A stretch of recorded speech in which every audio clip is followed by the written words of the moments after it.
directly affects what happens in Capillary with all the flooding, and so that's why we're having a conversation, not just with the city leaders, but all of these other entities as well, because all of your input is very valuable, and we want to hear from all of you, get everybody's perspective. So I want to say thank you for all being here, and also thank you for everything everyone did in the last week to keep us dry. It was not just, one entity or one person. It was the firefighters working around the clock. It was Zach providing us with information on where to go and what to do. Sam calling in the helicopters when we needed them. The police department helping us kind of direct everybody, and the water board making some really tough decisions at 2 in the morning and getting through all of this. So thank you all for all your efforts. And I'm going to hand the mic over to Zach Herman. He is the engineer for the water board from Houston Engineering, and he's going to talk a little bit about how we got here.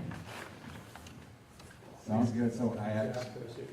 Sure, yeah. I don't want to get in front of Zach, but I do want to echo what the mayor said there. Thanks for inviting us up here. Thanks for pulling everybody together and really know that these things are a team effort. Whether it's law enforcement, emergency management, just local citizens, elected officials in the township, the county, the city level, the state level.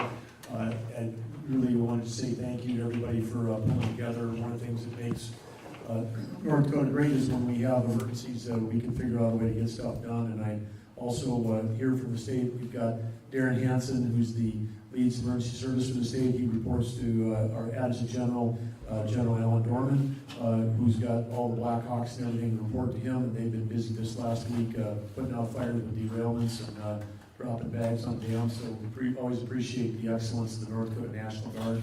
And then our state water commission and state water director, Andrea Travnik, that's the agency that's responsible for dam safety.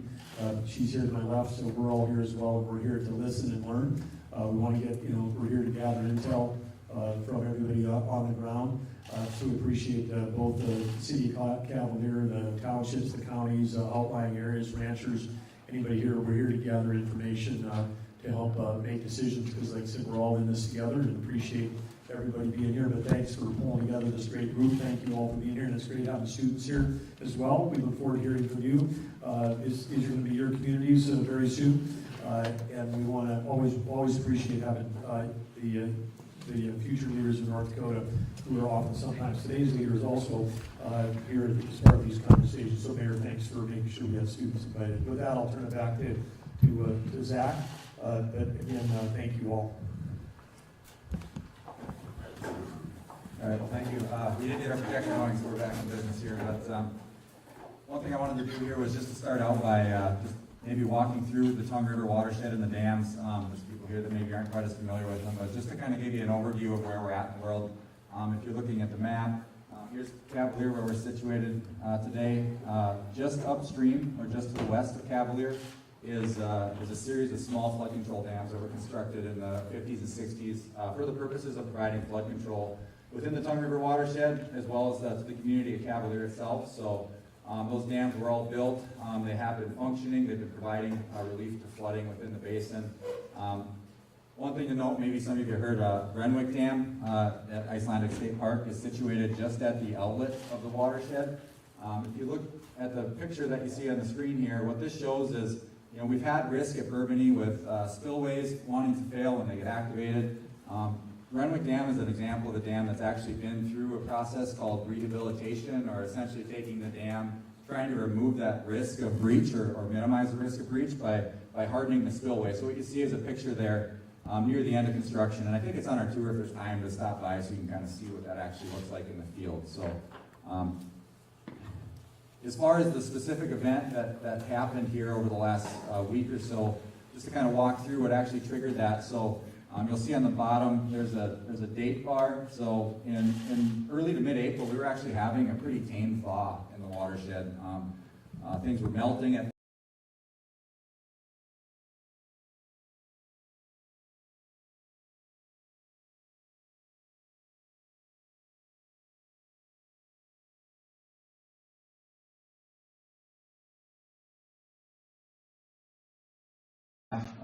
Capillary and Burgum.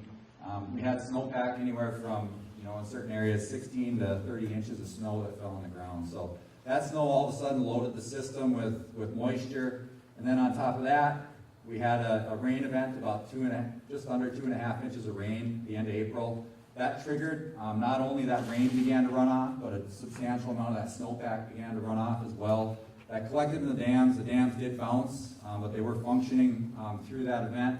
And then the event when things kind of really took a turn for the worse was well, I guess last weekend we got the rain event where it was actually just under 2 inches of rain. It wasn't a really severe rain, but the system was full. We still had snow on the landscape. We had the rain that released a whole bunch more hydrology into the dams, and that's when we got to the issues that we've been dealing with for the last week or so here in Capillary, and then also Burgum Dam as well. So, and then obviously where we sit today, most all the snowpack has left the basin. Obviously, we're a little nervous what's going to happen with the rain relative to the dams within the watershed, but at least the snowpack is now kind of working its way out of the system. So, as far as where we're specific to Cavalier, again, the town of Cavalier, this is zoomed in. If you look over here, you can see Renwick Dam at this location. I believe it was Sunday morning, a couple of weeks ago, or what was that? The 1st of May, actually. Luann had reached out with the Water Resource District and said, we've got some issues. Essentially, all this water that had loaded the system activated that large spillway on Renwick Dam. Again, that spillway served its purpose that, unlike 2013, where we were worried about a breach of Renwick and having to evacuate the community, at least the risk of breach was minimized. However, this flow was still coming towards Cavalier. So the Water Resource District had reached out to myself through the Water Resource District.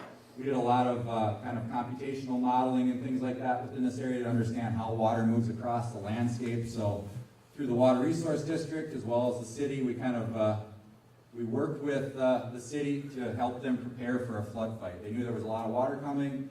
Nobody really had a good handle on where that water was going to move across the landscape. So what you see here is a hydrograph. I wouldn't be a good engineer if I didn't have a hydrograph in a presentation. So, but basically what this is, just downstream of Renwick, we have a way of measuring flow. So this correlates directly about 10 hours to what they experienced in Cavalier. So as the flood was climbing, we really had no idea how high it was going to climb. But as close to real time as we could, we were trying to provide the city with information in terms of, well, if we got to, say, this flow rate, for example, here's what we think.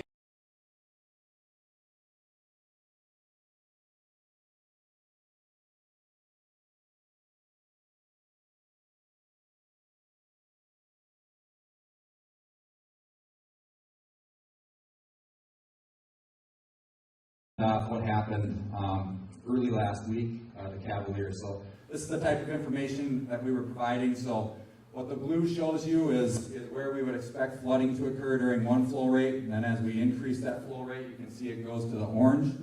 The orange is actually more reflective of what we actually saw happen out there. So during the flood, kind of the first thing we did, I believe it was Sunday afternoon, we met with the city staff and the Water Resource District and said, well, the first place we really need to be concerned about is this section of town. So that led to some emergency protection measures that were installed in this part of town. Seemed to work okay through Sunday night. I got a call Monday that things were going south again. And essentially what happened, flows continued to climb, and we actually have a location where a pretty substantial amount of flow wants to leave the Tongue River and go to the south, and essentially just flows overland sort of section by section. Kind of starts ponding at this road just to the west of town, then begins to work its way through, inundate a lot of land near the airport. We saw all that actually happen during the flood at midday on Monday. All that has to be slowly metered through 3 bridges and the railroad tracks, and then it gets to Highway 18. And Highway 18 really then becomes a bottleneck where everything has to flow through a couple pipes down at this location. So what happened was a lot of this water ended up backing up, even more severe than what you see on the map. We had issues with the buildings here, just on the south side of town, on the west side of 18, with water wanting to come in the backside. We luckily things tapered off when they did, because water was continuing to climb. We actually had some of the flood water beginning to kind of come in the back door, if you will, into the city and along Highway 18 itself. So luckily we were able to protect against that. We used some of the modeling work out there to assist the city in predicting where those locations were. But again, it worked, and I feel like we sort of got by razor thin, if you will. But we were able to stay ahead of it to keep things, structures at least dry within the city. So that's kind of some of the things that happened within the city. So things began to recede Monday afternoon, so we felt pretty good that the city was shored up. All they had to do was kind of maintain and let the flow continue to pass through. Things were beginning to recede. I remember 5 o'clock on Monday thinking, oh, that was, we did it, we got through it. And then I got a call at about 8 o'clock on Monday night that we have issues. Issues were Burgum Dam. Essentially what happened at Burgum Dam, so the location of where that's at, Capillary's here, we're west a ways from Capillary and then just north of Highway 5. It's one of those 10 watershed dams. The issue was that we had the formation of a fairly substantial head cut on the auxiliary spillway. So what the auxiliary spillway is it's kind of the fail-safe on a dam that lets water bypass it when you exceed capacity. But a lot of these earthen spillways tend to be very erosive, is what we found, and this one's no exception. And it became activated, and the erosion kind of started immediately on the spillway. So just to give you an idea what the dam looks like, it's a pretty tall structure out there. We're getting kind of far enough west, we're off the valley on just the edge of the escarpment. So lots of topography within the valley that this dam resides in. You see the embankment here. This is the spillway where we had the erosion occur. So this is when water gets high, it actually goes around the spillway back into the river channel. This embankment's about 70 vertical feet of earthen fill, has a small conduit that runs through the embankment. The inlet end of that is at this location. It outlets just on the other side of the embankment at this location. So that's what it looks like when it's dry. Looks pretty tame when it's dry. The drone footage of when it was full, you can kind of see, this is, we're a couple feet, about 1.5 feet below what you're seeing in this picture right now, but pretty substantial amount of water. So it's about 50 feet of water that's stacked up at the base of the dam. On the upstream side of the dam, that's kind of not stuck in there, just very slow to drain that we've been kind of contending with all week. So just to give you a scale of what that looks like, I guess. As far as what's in there right now, it's about 1,000 acre-feet of water. So the water that's in there would cover about 1,000 acres a foot deep. Obviously, we have risk downstream if we had 50 feet of water. Leave the site in a breach. We've got several homes downstream. We have a state highway. We're still at per our emergency action plan, we're still at kind of our highest level of alert with the dam. We have gotten flows off the spillway, but with this rain, we're just really cautious about kind of lessening the risk associated with it at this point. So just to kind of show you what that head cut looked like, so this progressed pretty rapidly. It seemed to stall out right at this location, but we are into the control section of the spillway. This is the pool of the reservoir at this location. So I believe from where this was shot, we were about 60 feet from a full breach. So that was our big concern, was if this erosion continues to progress back upstream into the pool, instead of just this kind of flow trickling into the channel, if you will, we'd essentially have about an 8-foot wide by 4-foot deep vertical trench into the pool that would then allow for essentially a full channel flow. If that were to happen, we'd see that spillway degrade pretty rapidly, could lead to a pretty rapid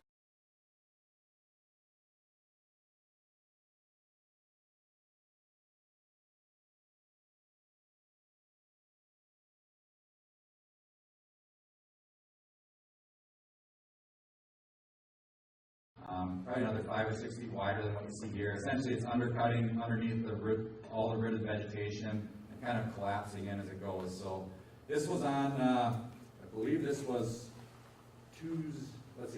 Monday night actually. This was Monday night when this video was taken, because what happened overnight Monday and the Tuesday, we had a lot of discussions, and I want to give a lot of credit to the state, NRCS, the Emergency Operations Center out in Bismarck, the National Guard, for everyone coming together. But we had a lot of discussions about what to do. We were running a lot of hydrology and hydraulic models to do some predictive base, what we think the response to the reservoir would be, to assess the risk.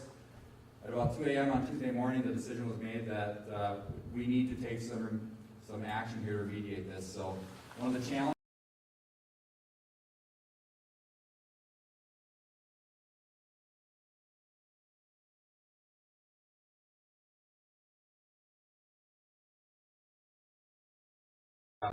about 200 one-ton sandbags into the trench there. So just to give you an idea of what that operation looked like, here's the Black Hawk helicopters from the North Dakota National Guard.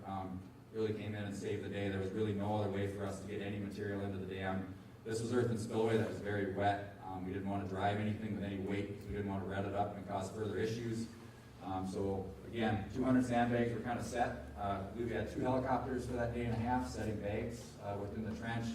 We started, you see this is a drone footage. I believe this came from Border Patrol, this drone picture.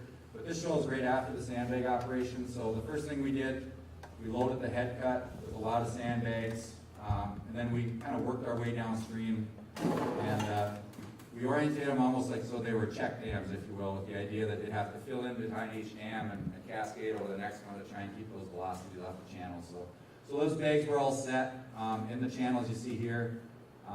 We weren't trying to fix the problem, and I don't know how many times I said this on Wednesday, we were just trying to buy ourselves some time to figure out how to get water out of there to slow the erosion. So it seemed to be working pretty well. Luckily, about this time, levels within the reservoir began to stabilize. We still had flow going over.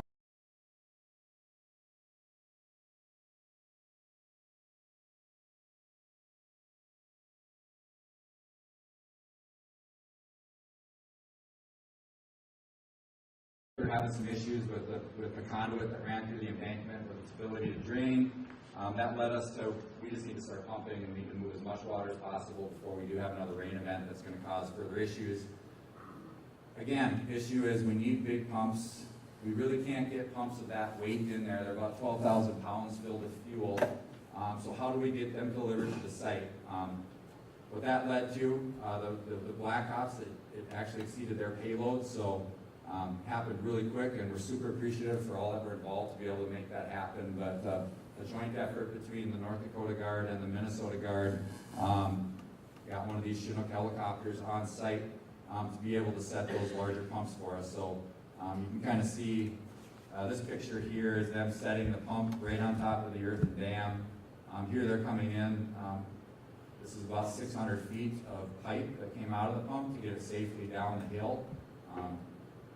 Essentially, we don't want to discharge right on the dam, so all these pumps have to have a pretty long hose to get down to the bottom of the hill to empty it out. So again, really kind of saved the day in terms of getting that equipment in there. Those extremely heavy pumps, extremely expensive pumps, and being able to get them in there as quickly as possible using this method helped us just get water moving all that much quicker. So, as far as where we're at today, these are pictures from over the weekend. Again, we're currently just trying to get water out of the dam as fast as possible. So a lot of that relates to pumping. We have a couple smaller capacity pumps that through Department of Water Resources we're using to push water. The 2 large pumps that were airlifted in.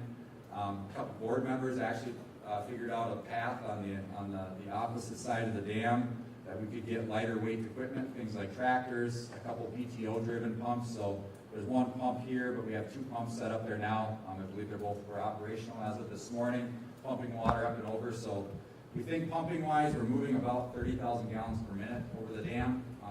We did some work over the weekend as well on the bottom end of the spillway that I think helped things start moving a little bit more efficiently through the pipe. So if I were to guess, we're moving about 90 to 100 CFS through the dam right now. Sounds great. Again, our big risk is just how much rain and how fast it comes in terms of flow rates that could come into the dam. So the Department of Water Resources actually on Friday night came out and set up telemetry data. So this is as of last night. You can see we're definitely trending down.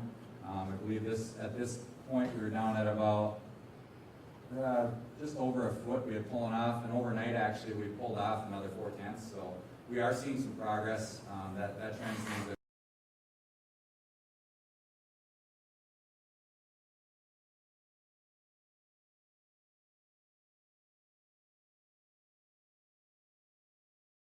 top of the structure that's under 40 feet.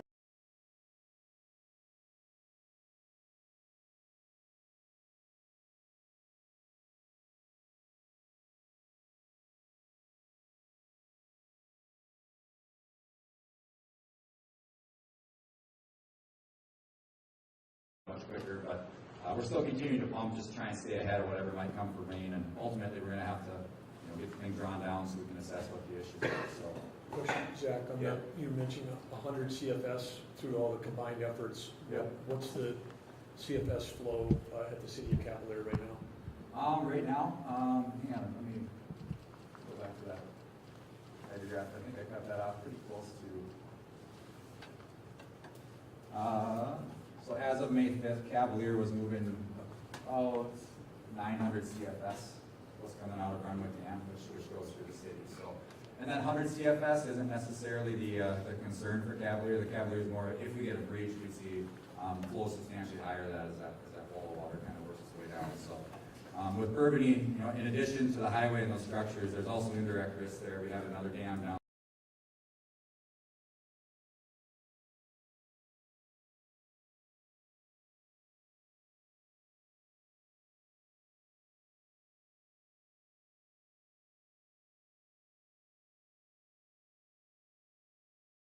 Before I kind of get into what's next, I guess, I just wanted to, I think on behalf of the Water Resource District and the city, just want to extend a huge thank you to everybody in the room here that's been involved. Over the last week, it's really amazing how quick of a response was formed between the governor's office, National Guard of North Dakota and Minnesota, the Emergency Operations Center out in Bismarck, Department of Water Resources staff that were both in the office and the field, NRCS, Mary Goodall and her staff. They had a couple engineers on site as well. Everybody was kind of it was a team effort to do what we need.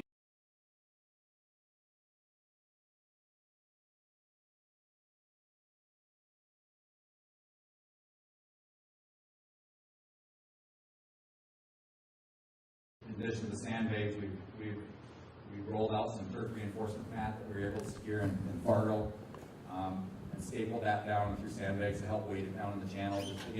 Just to help slow the erosion in case we do get activation. So, in terms of what's next, obviously priority one, we're definitely not out of the woods with Burgum Dam yet. We need to get those levels down. We need to get the dam where we're not concerned that every time it rains an inch that we're going to have this issue happen. But once we do get that down, we've already worked with NRCS on getting set up on how to mitigate the immediate risk. So there'll be some fashion of repair or minor improvements to the structure. We want to accelerate the design and construction process so we can get it done as fast as we can. We want to mitigate this risk as fast as we can. So later this year, for sure into next year, we don't have this issue out there.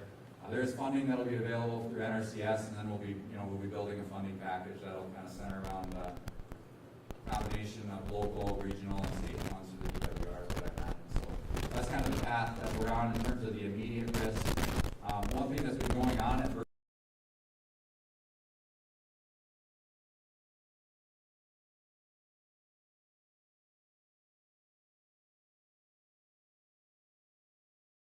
failure from an earthen channel. So we've started that process on 3 of the dams within the watershed right now.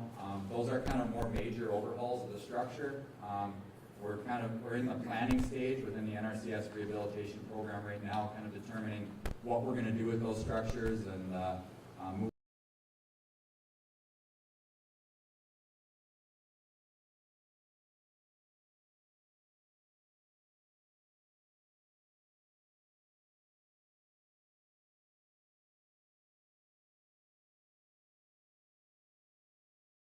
Imagine concrete spillways and things like that are not a cheap thing to install on a structure, so we'll likely be building some type of funding package that involves DWR and other funding sources that might be available.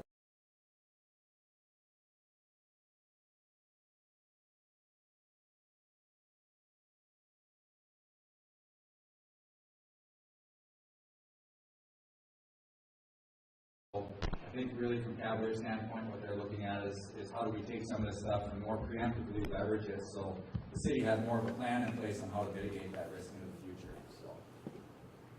So with that, if there's any questions about what's been going on site, I'd be happy to try and answer them. Like I say, we're trending down on levels. We're hoping this rain comes.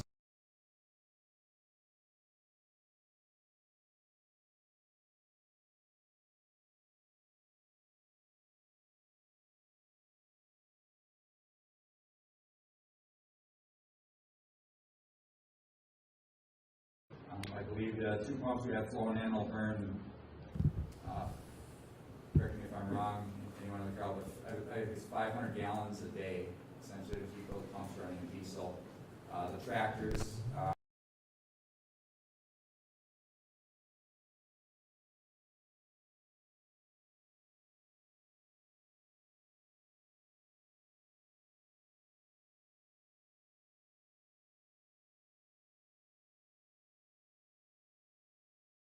however, with rain and things like that, when we do begin to deplete that fuel source, we are going to have issues in terms of getting fuel in there to keep the pumps running. So, one thing that we're a little nervous about for the next week or so, depending how wet it is, how do we keep the pumps running if we can't get fuel in there. But with that, any questions for me, I'd be happy to try and answer them for you.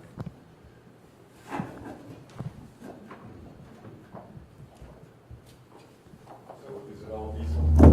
Yep, all diesel. Yep. And how many gallons a day do you go through? Well, it's 500 gallons a day for those 2 big pumps, and I'll maybe turn it over to Don. Do you know what each tractor is going through daily for diesel? Well, there's a,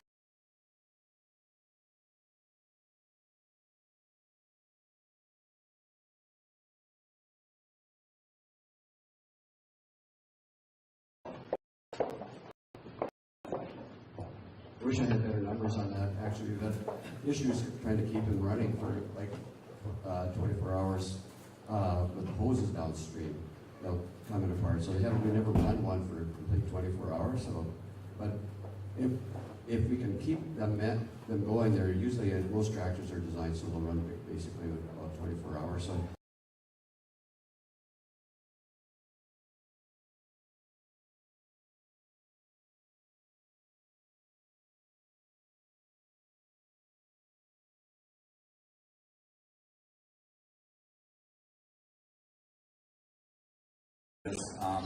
Those PTO-driven pumps, it's not hard to find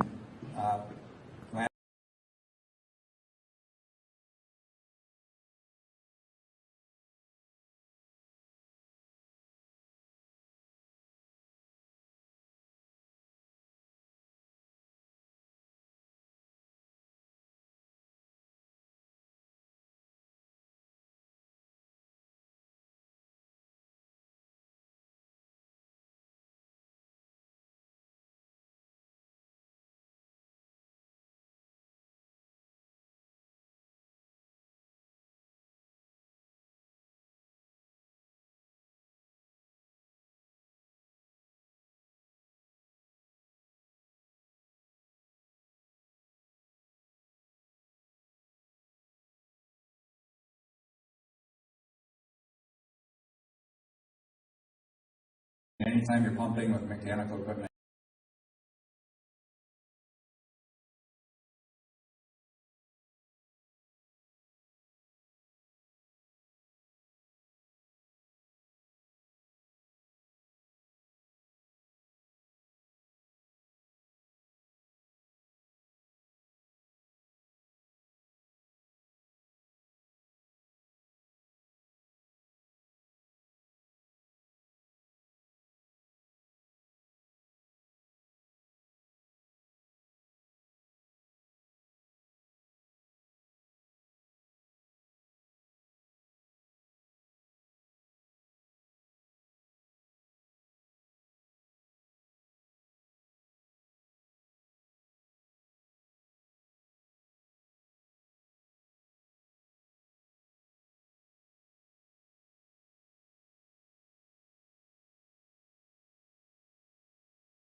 get stuff done. And I know that they had some questions, so maybe we'll start with those guys. Michael.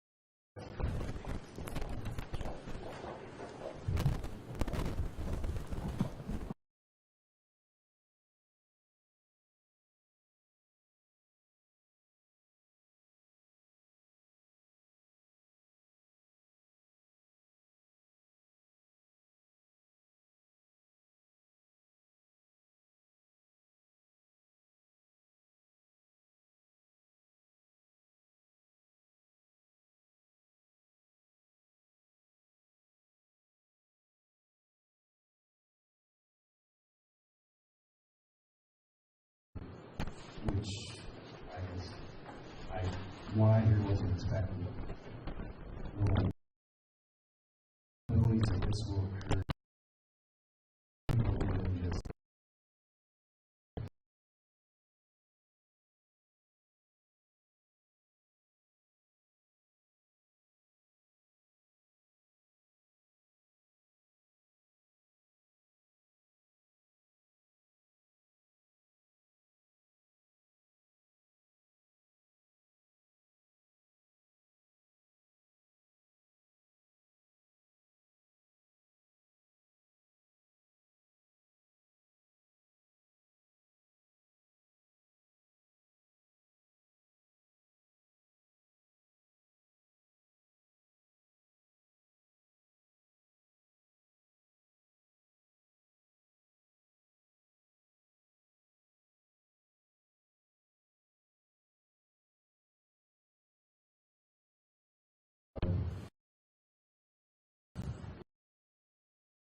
We went through the winter, I had the snowpack disappear, to your point, that it had a pretty nice melt, okay? We didn't have issues, but really what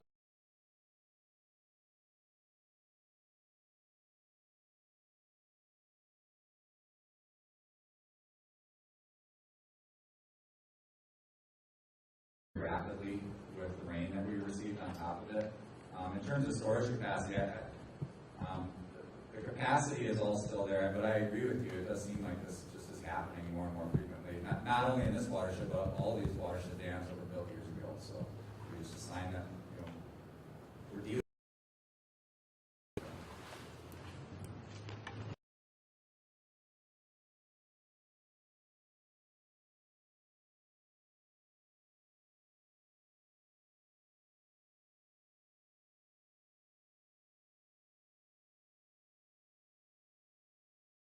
and you have something in place more immediately. And follow all the regulations and whatnot to get that done basically immediately. It's going to be a lot more complicated for us. And just if there's a way we can move through that within a month, just so we're able to go in and do some sort of flood control or mitigation effort and get that done right away, just to protect us the next step.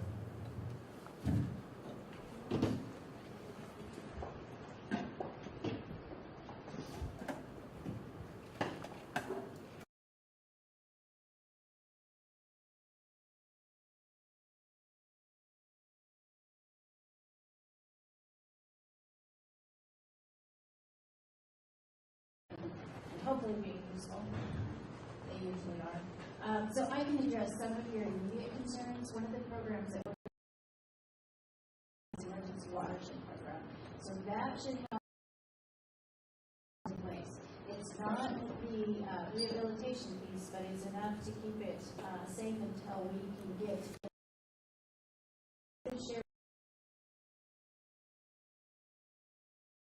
and the sponsors rehabilitation of those other and Senator Young and Olson. And the planning is about done, should be done, if it's not already by October, and we'll be moving into the implementation stage. So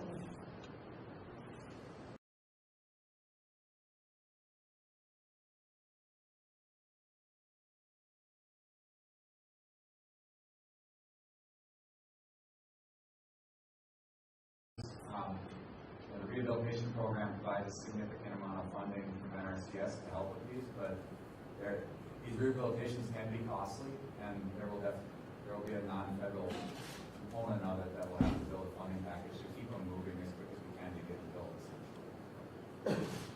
And if I may build on that, some of the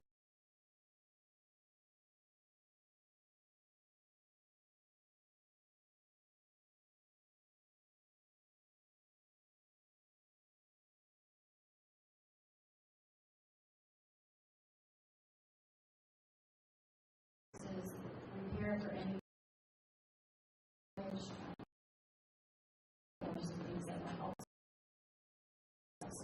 So that's also coming into play.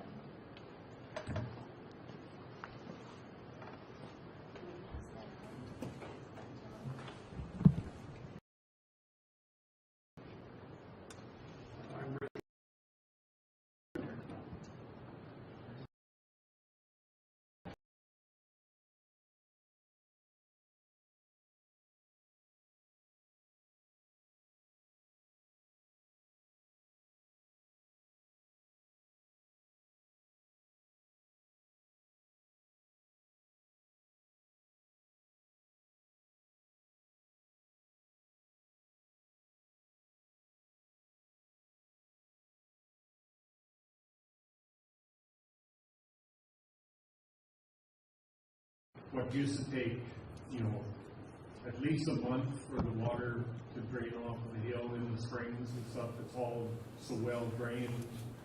It gets here sometimes in a day.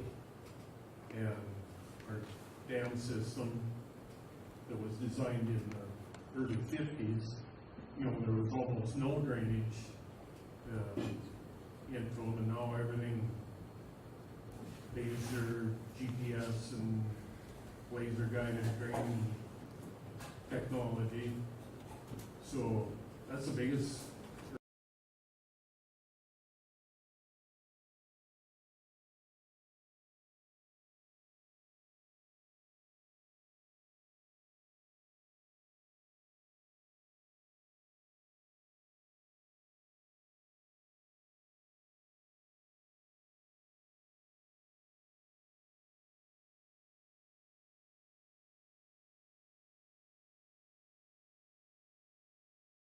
Over the earth spillways.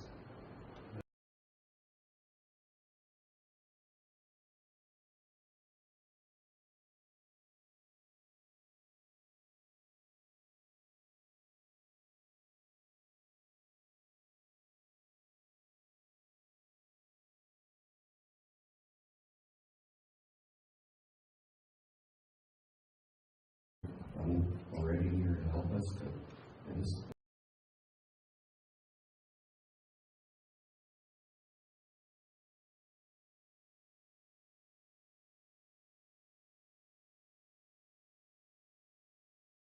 started delivering on Saturdays. The community really stepped up, and it's stayed in that regard. You guys are awesome. Thank you. Well, I'm Representative Steve Munson, and I represent this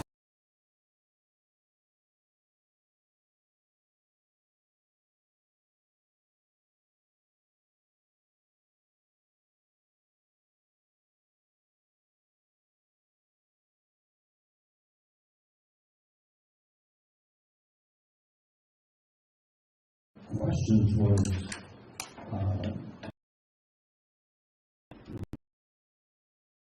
the park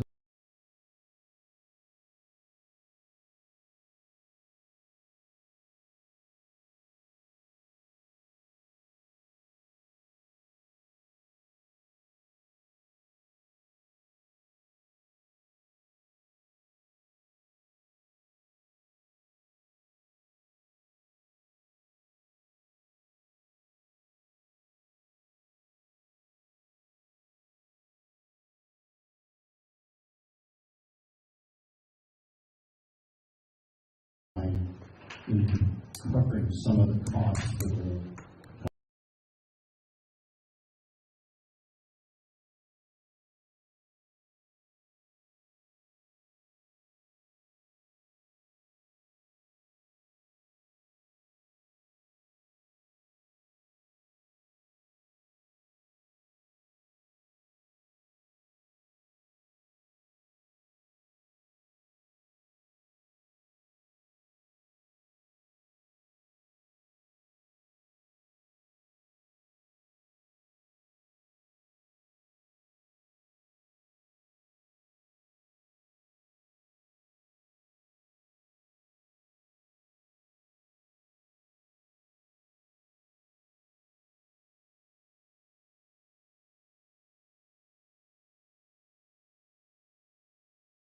you, seeing if that's something that we can help for sure on that. And of course, look at all the other options that might be on the table as well.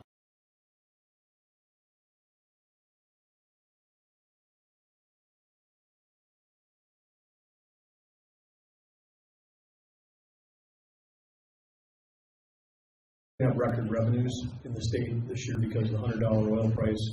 And Representative Munson, you know, we're going to have almost $1 billion in the ending balance.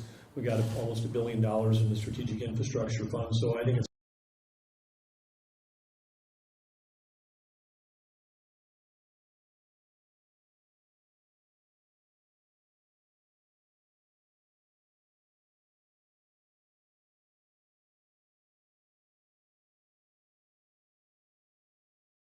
have so much gas because the gas oil ratio is increasing. We got so much natural gas, which is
added in North Dakota.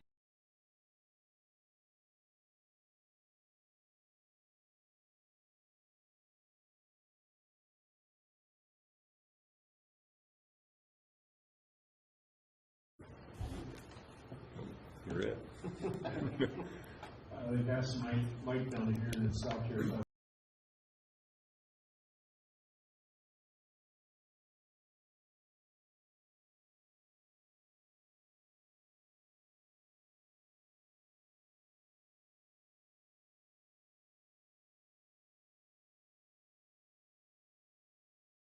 Partner on any repairs or any other rehab projects or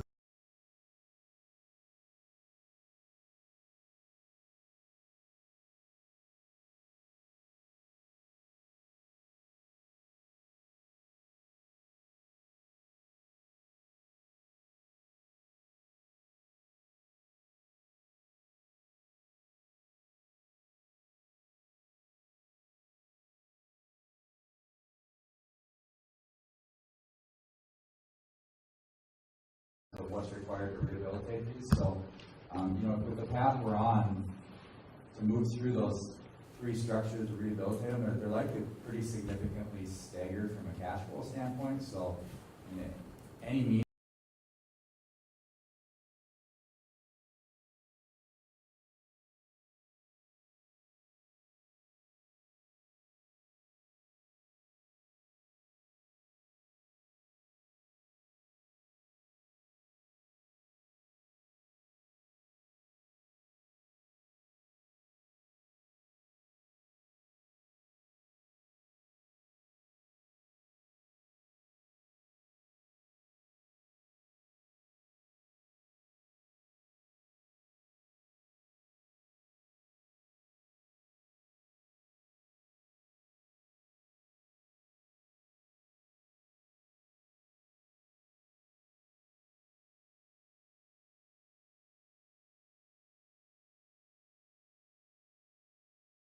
point.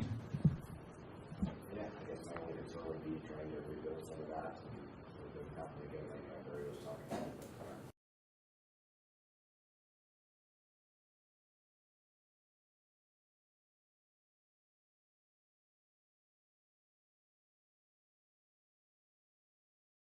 firefighters that were going on scene, the water board, the land, the National Guard showing up and stuff and doing what you guys did, and Zach Herman and your staff.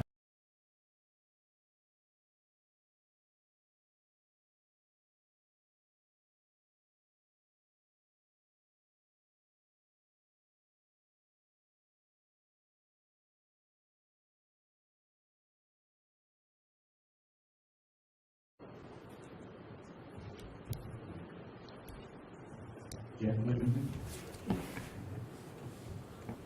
We were just in a holding pattern, Governor. We have a 3-person department for the city of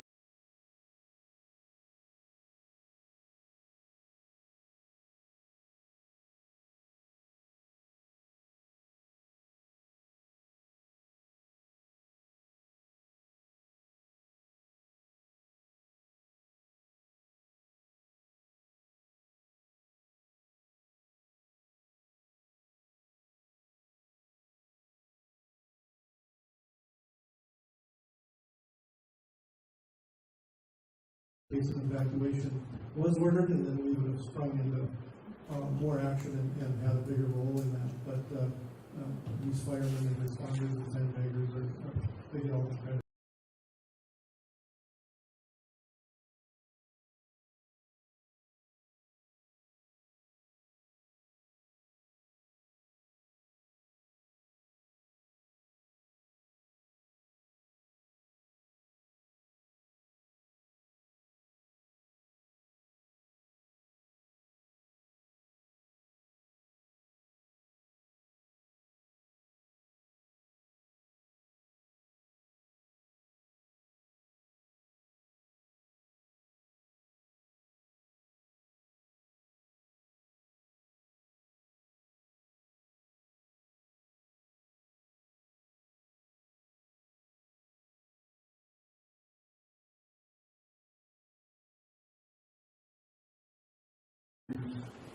Great help getting us prepared for what's coming. Like I said, it's a big community effort, so we couldn't have done it without the community. So just want to say thank you to everybody that helped out. That's about it. Chief, how many volunteers do you have in your force? Right now we currently have 27.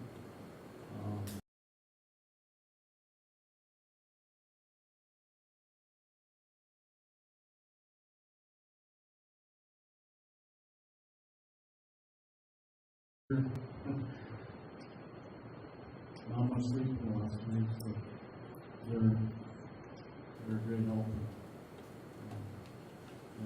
Just everybody came together and got it done. So.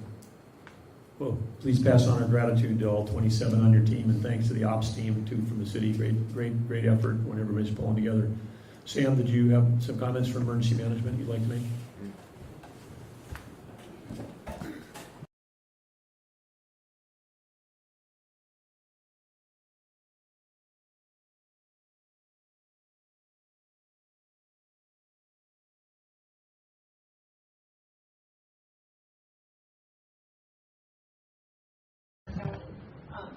But with you guys up here, I also need to speak for those littler towns that are still fighting. Pembina and Pembina Township are still fighting the floodwaters up there. Their township is currently under and have been the townships between Nichey and Pembina. Crystal was fighting with overland flooding, and none of those guys are currently here. But I just want to give a shout out to those guys as well, because they're still actively fighting. Pembina hit their first crest yesterday and are looking at a second one here on Wednesday. So they are still fighting, and I would hope that you guys would at least reach out to them and see what you can do in regards to helping them, because they're actively fighting still. Great, thank you. And then, of course, you brought up Nichey and the border, and we're in discussions before with the former premier about the border dike, and we'll be with the current premier about the border dike. So we're the road they call it, road without culvert.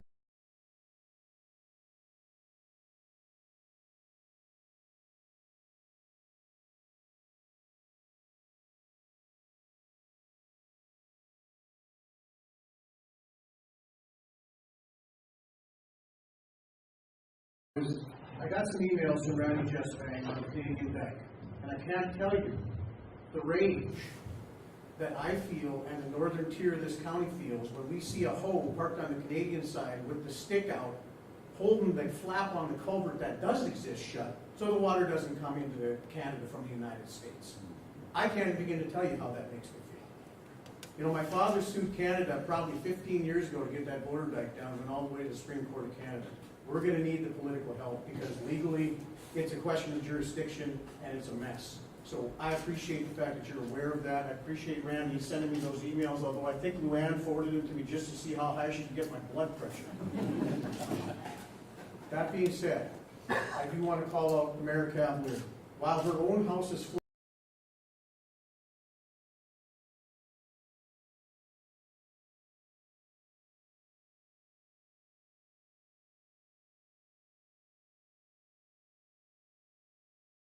breached the first time was Luann Kemp and I appreciated Luann. When my phone rang at 3:30 Sunday morning, I thought it was my kid coming home from prom's after party.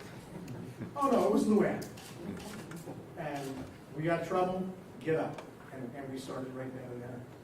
But so we appreciate, you know, everything the state has done. You know, Governor Wall signing that order and saving us with the Chinooks almost made me able to vote Democrat again, but not quite.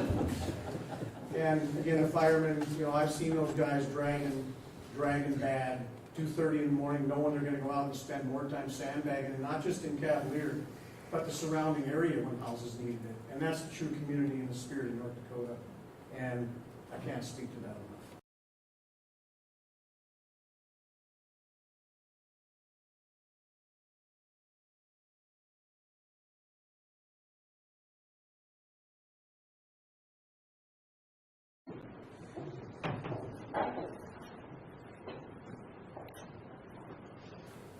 So one thing I want to mention, you know, when all the water started rising and we knew where our problem areas were, I think the biggest concern we had was the lowest spot in town is our nursing home. How do we keep those people safe? What do we need to do to put in place to make sure that nothing happens to them? I mean, they're very vulnerable. And so Lisa Texture is here from the hospital, and she can kind of talk about what they had to do and what it would look like if we would have had to evacuate them, which was something we absolutely did not want to have to do. So Lisa, I'll let you talk a little bit about your efforts as well.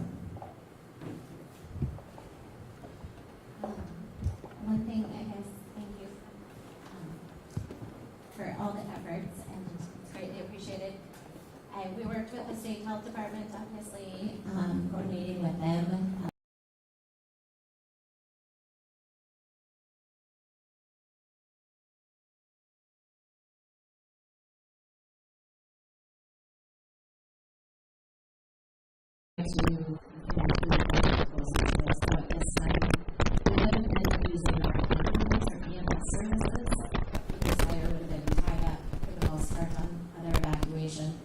So we actually partnered with our school. We have a bus from the state health department located in our parking lot across from our hospital and staged for that purpose. So we had about 2 trips with 6 vehicles, and the nursing home would have been completely evacuated with the addition of our 20-bed independent apartment complex. So yes, we can't do that without everyone's help and assistance. One thing we did come to conclusion that is needed is a backup communication system. So we learned that just in a drill that we went down had this actually taking place.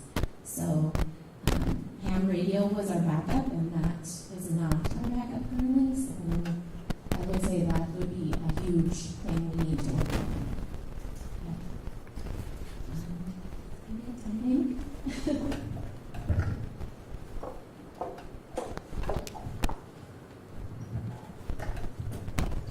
Thanks for sharing that, Lisa. Let's hear from Icelandic State Park.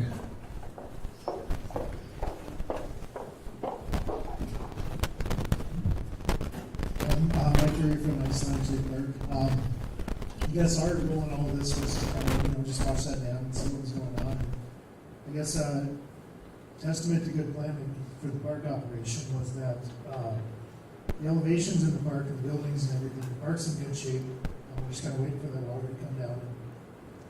Very optimistic that we're going to be open for Victoria weekend, if not Memorial weekend. So maybe we'll end on a positive note. So thanks to all the planning efforts over the years that kind of set that park up to succeed. So thanks for that. Justin Robinson, Eastern Operations Chief.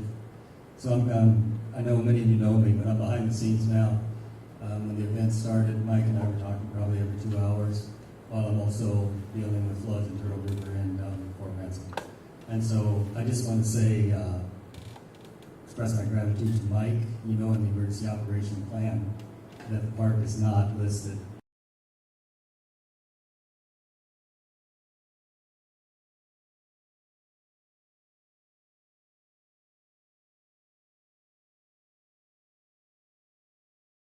park, so we have a resource. We want to work with one, and I have to give our recreation division kudos for the past week with all the storms in western North Dakota, supplying highway patrol with our snowmobiles. And so just don't forget that we're down the road. We do have some equipment. When this all started, we do have a Teams chat, so every manager across the state was aware of the situation and was ready to come in and to assist with equipment.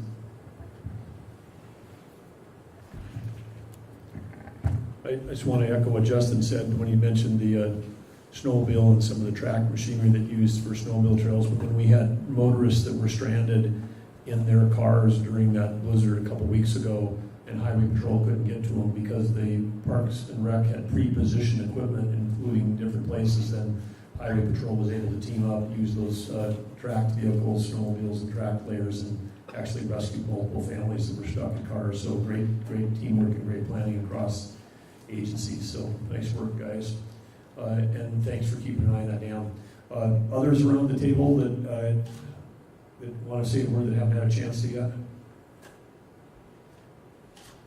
Sir, can we get a mic over there?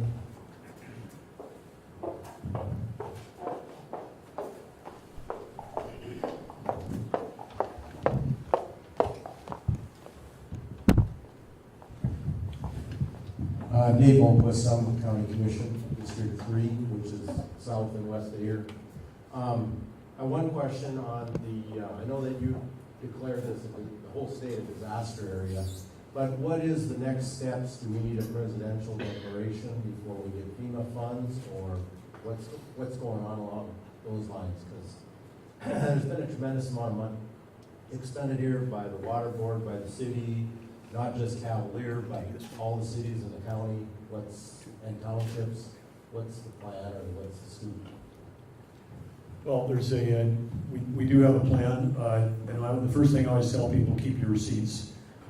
This is, we can declare a declaration at the state level just by doing it. To get money from the feds, we've got to demonstrate cost levels at the township, city, county, and even we're asking individuals, ranchers that have been impacted during spring calving. But I'll let Darren and the general talk a little bit about the procedure. Unfortunately, we have quite a bit of experience the last 5 years filing for the nonstop emergency management.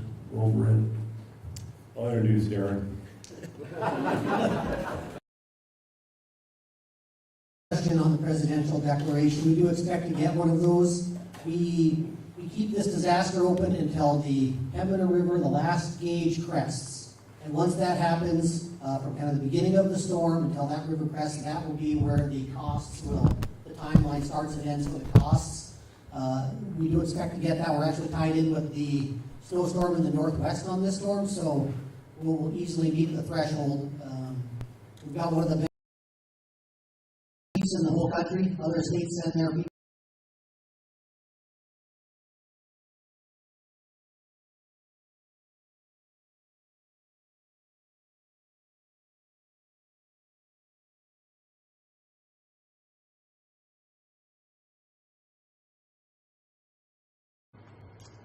The cost share is generally going to be 10% state, 75% federal, and 15% at the local level with that presidential declaration. Does that answer that question for you? We do expect we should easily meet the thresholds here. Would you repeat those percentages? Should be 75% federal, 10% state, and 15% local is the normal rule of thumb. Thank you. I think it's time that we meet the students. Let's give them a mic and we don't have to talk to life is like and what's missing. We got one more question first, right next to you there, Jasmine. I thought you were a senior in Pleasant High School. I appreciate the compliment. Far past that. Nick Rutherford, Pembina County Commissioner, and kind of like on the news and everything, Pembina, Grand Forks, Fargo, but here sits Drake. We're still flooded. We have people still walking the dikes, and it's just, I don't know if it's kind of like we're all excited.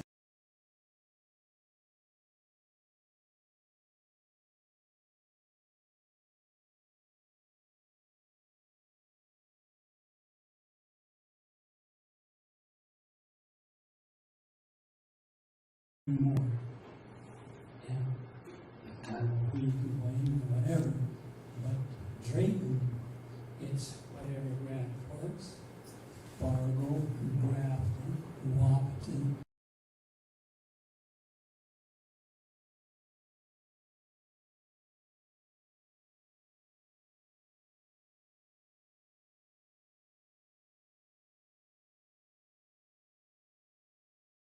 And all these other people. Because until we do, this is going to be almost every year. So thank you for your efforts and thanks for coming in. My name is Watershed.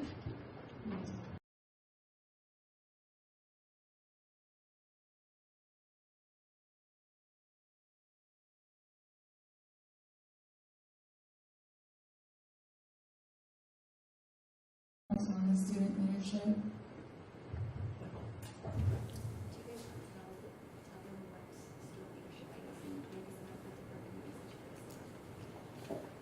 Student leadership it was made by Mayor Hinkle.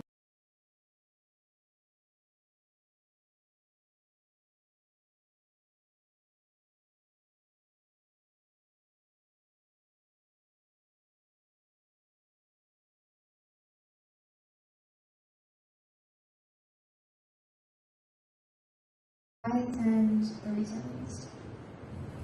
I also attend 32. And I go to the rec board meetings. And there's another student that also goes to the library meetings. But I think it's just a really good experience to get us involved. I feel like we've all learned a lot about how city government works and how all these events are put on and all.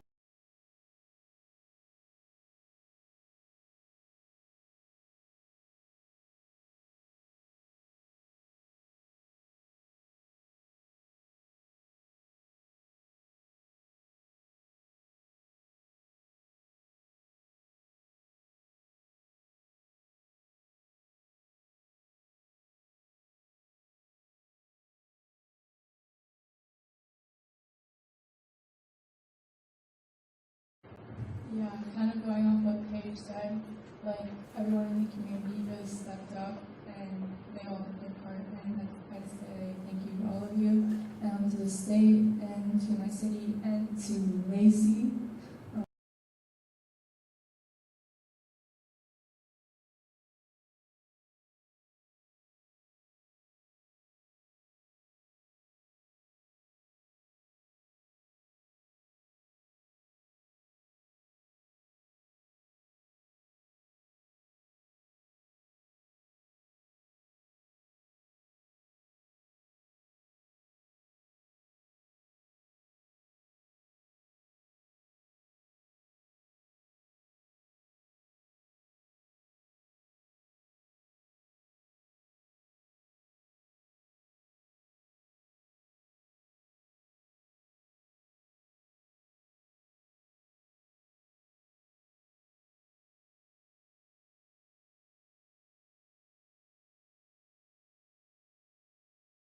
we're just able to go there and,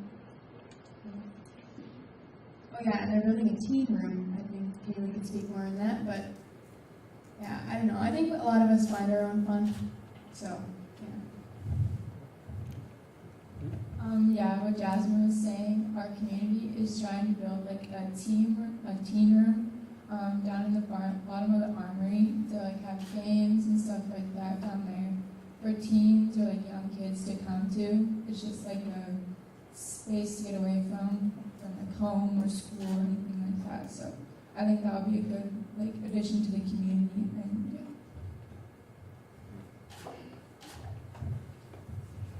yeah. Thanks for serving on the leadership board. Thanks for being here today and keep pushing those ideas forward. Anyone else around the room? General, I passed the mic once, but maybe you'd like to offer a few comments. Yeah, Darren. No, thanks. Curious, where's the young male leadership in the community?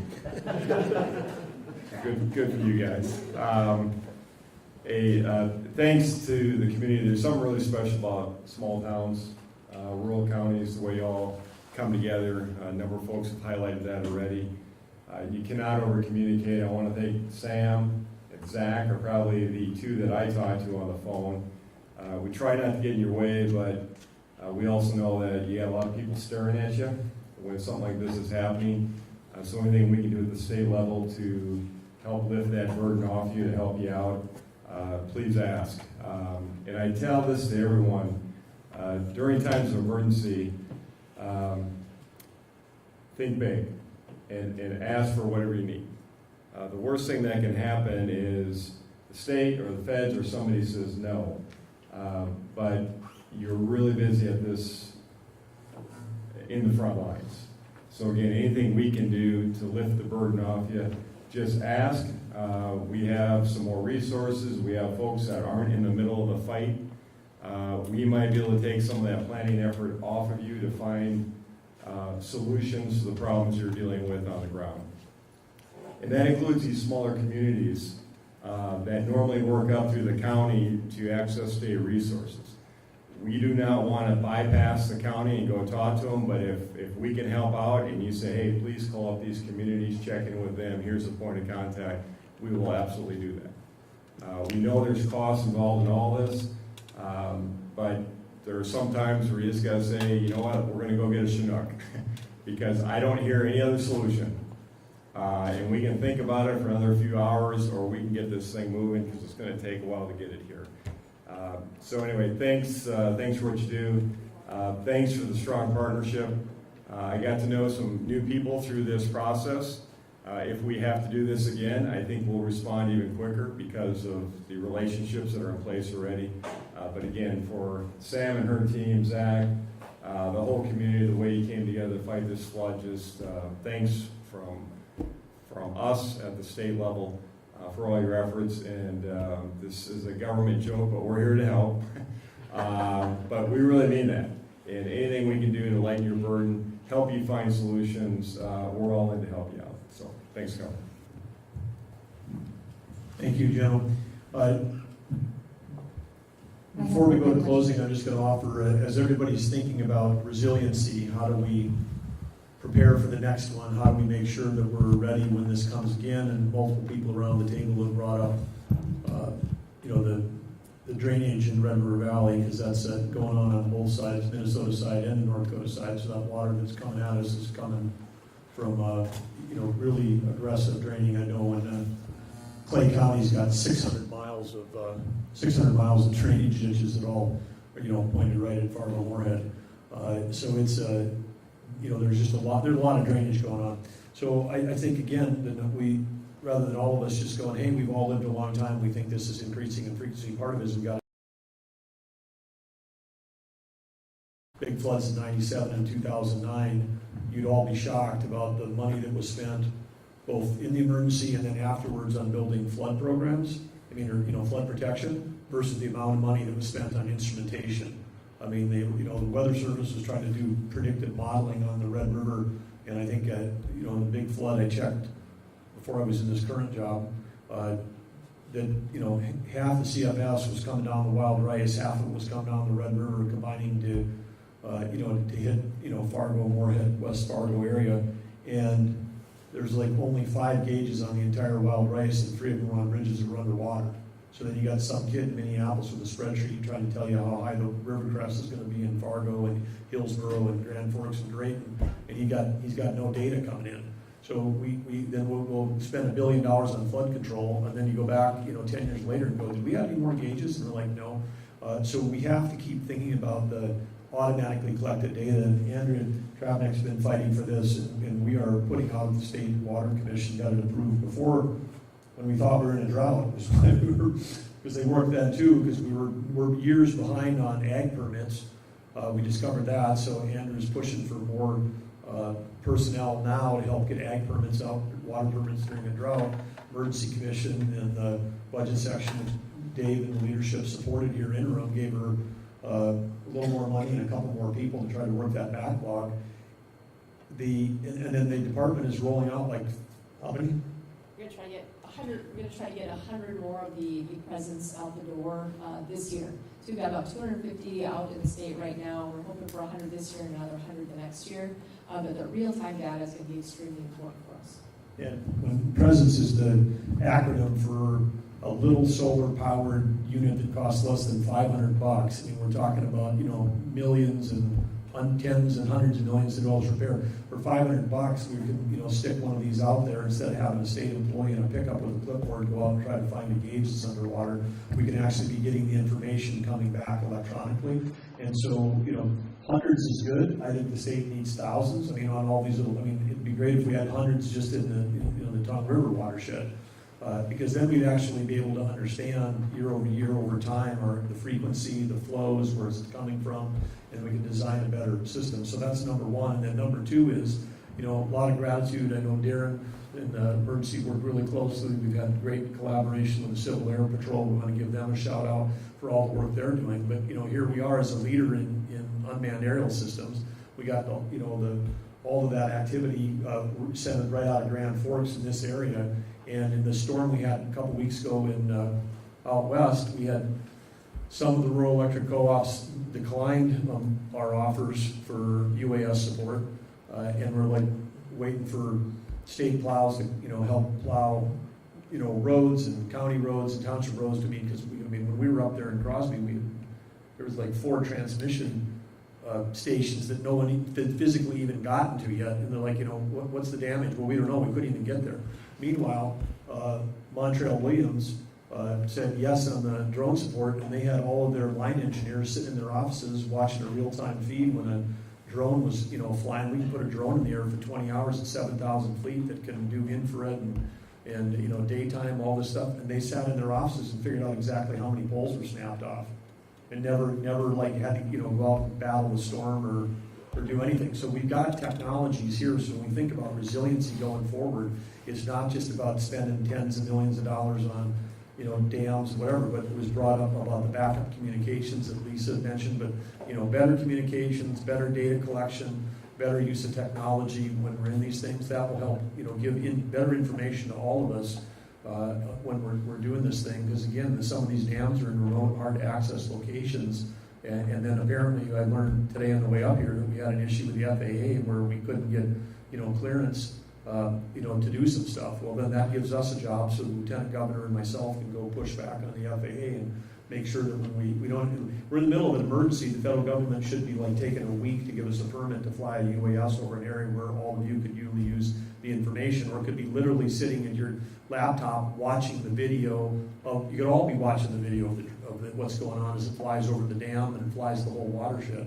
So there's work that we got to do on that side. So I'm just saying, when we work on resilience and we're getting ready to spend budget dollars, let's make sure that we spend a few percentage on information and intel and data collection, because that's going to help us design better systems going forward.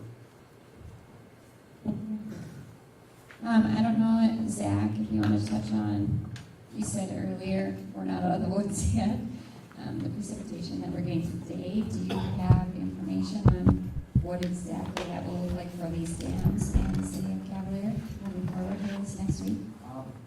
Well, it was a great great segue, because actually as we're sitting here talking about the gauging, the real-time gauging, we installed one of those on the dam itself, and it's been very helpful in monitoring what's going on. A lot of what happens is going to depend on the rate at which the rain comes. So, so far, at least with Burgum, with the info we have, we've been holding our own, and we've actually been still on a steady decline on elevations within the flood pool. So that's a good sign. In terms of predictive-based modeling, again, a lot of it has to do more so with how quickly we can get those other dams drawn down, which they have been drawing down pretty well on their own. But I don't have a real good answer at this point, but we are working through that. Just to get some more information in terms of what National Weather Service is saying for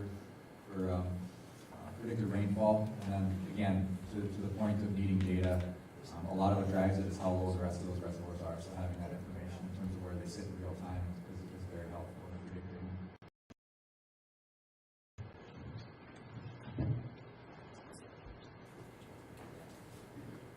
I want to also, as we wrap up here, I want to also thank Michael Anderson, one of our state water commissioners, who's part of that volunteer-appointed board, and he's out of the Trail Hillsborough area, but is very knowledgeable of water. Thanks for coming up here and being here today, Michael, and thanks for your service on the Water Commission. And then there have been a lot of thanks around the room to everybody. I want to make sure we also give a shout out to the mayor. Thank you for your leadership during this period of time. It's been exemplary, and also thanks for pulling all this together. It's a great meeting today. And with that, I think we're going to get out and go see some stuff on the ground. Appreciate the information here. Thank you, students. Thank you, leaders.